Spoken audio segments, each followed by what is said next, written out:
Hi, everybody. I want to give you kind of an overview of our kind of driving question here of what is curriculum? So, here are some things that I'm going to talk about in this video overview. Um, I think of curriculum in terms of like big C and little c curriculum, capital C or lowercase c. So, I'm going to talk about that. I'm also going to talk about this idea of enacted curriculum.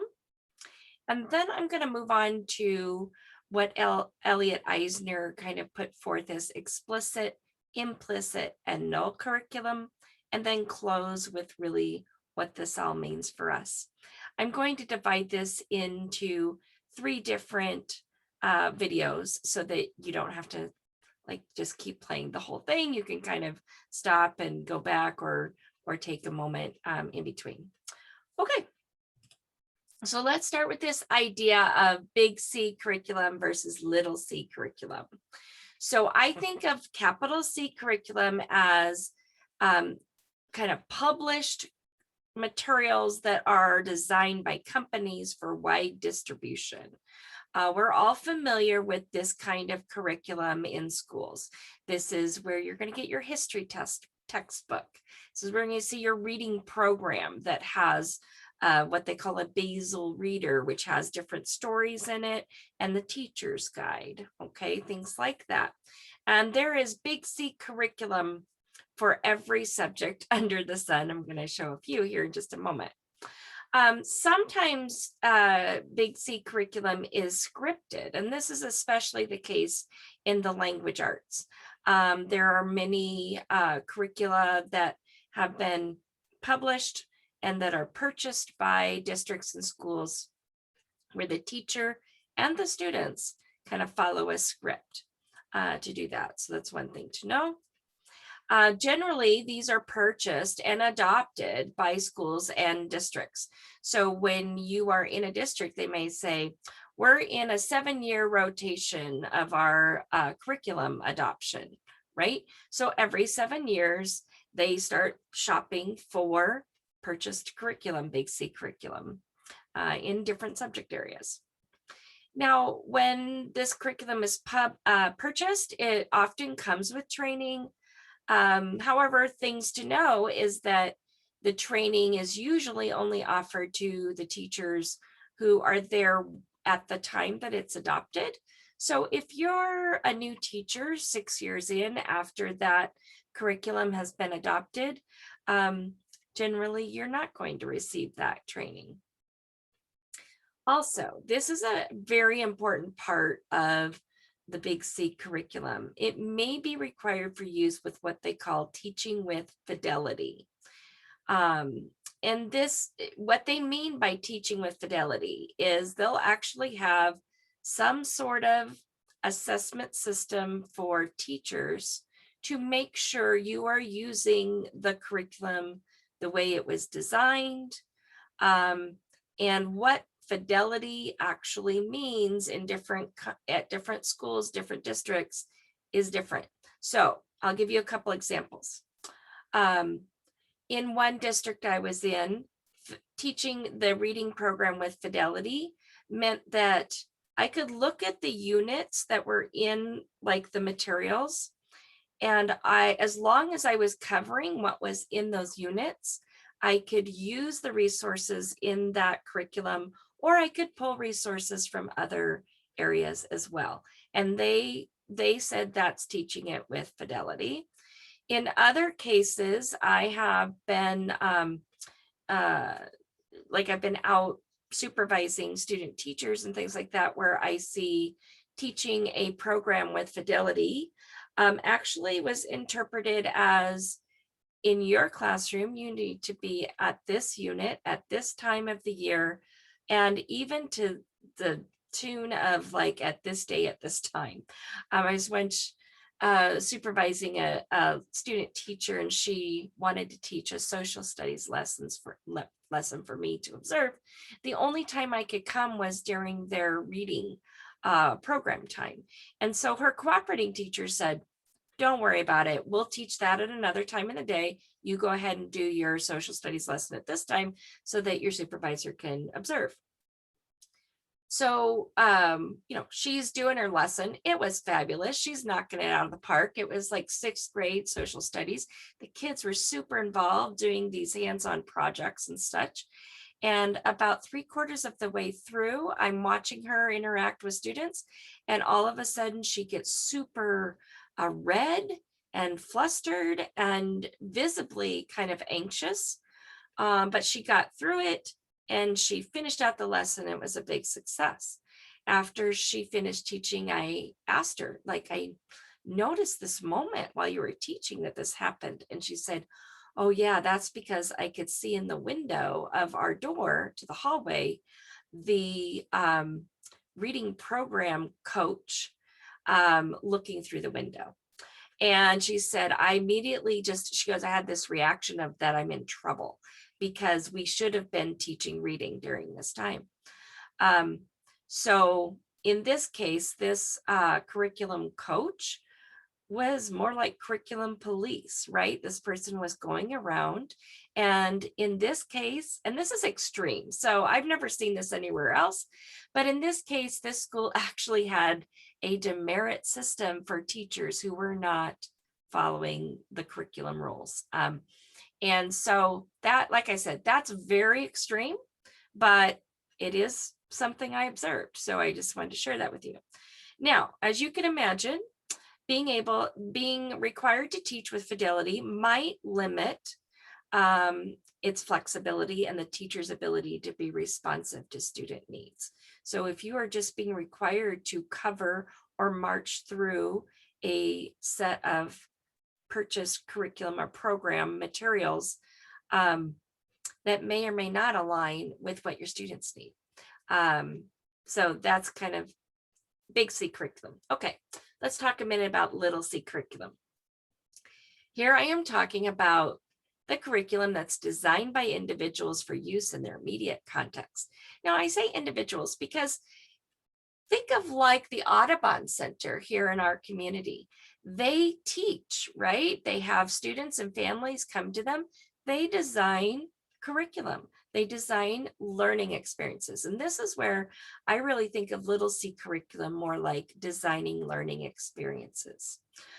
They're rarely scripted, but they are used as a guide. They're not published, but created by educators of all sorts. And they may be connected with professional development, but not necessarily. And they do allow for the maximum responsiveness and flexibility to meet the students' needs.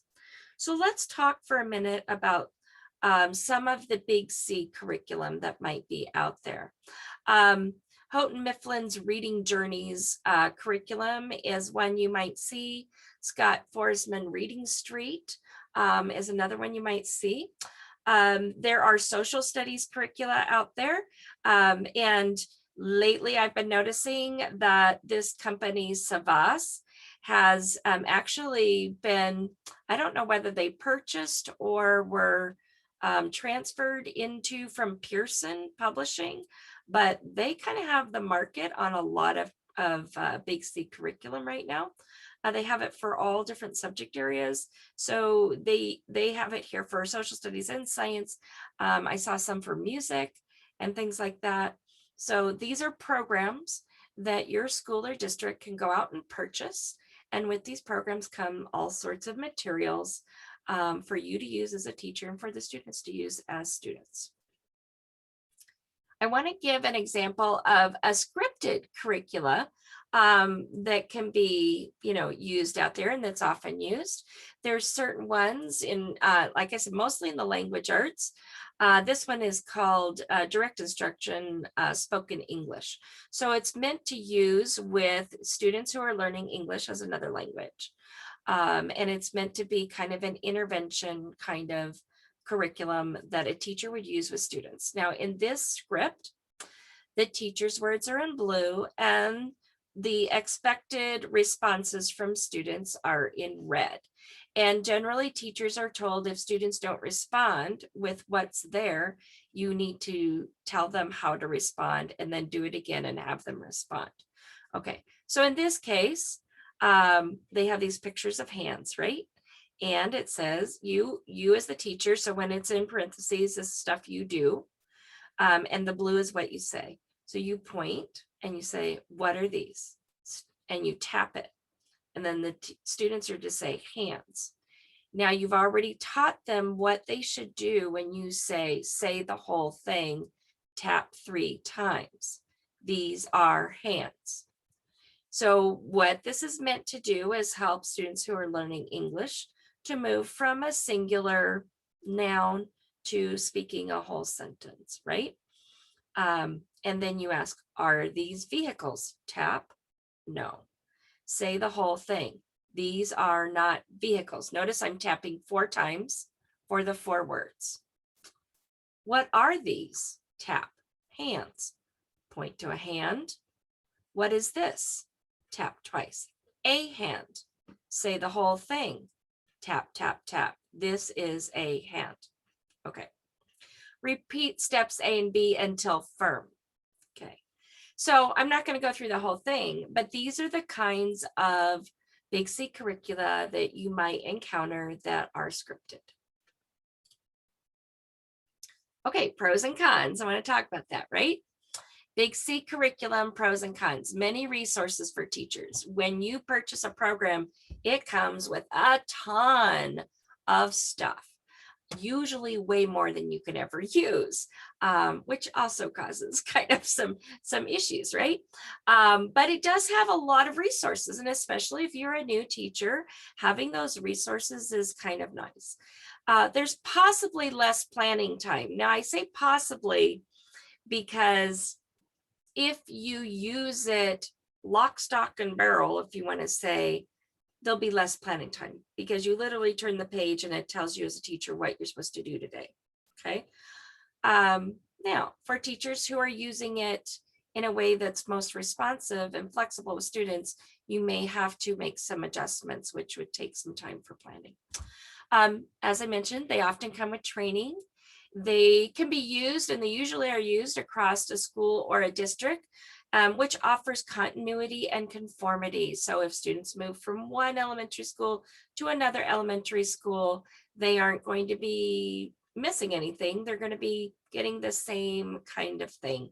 And even across a school. So if a school adopts, and this is especially true mostly for elementary, if a school adopts a math curriculum, Big C curriculum, and they have it for every grade level, ideally it's designed so that they're learning things in kindergarten that they will use in first grade, that they'll use in second grade and third grade, and so on up.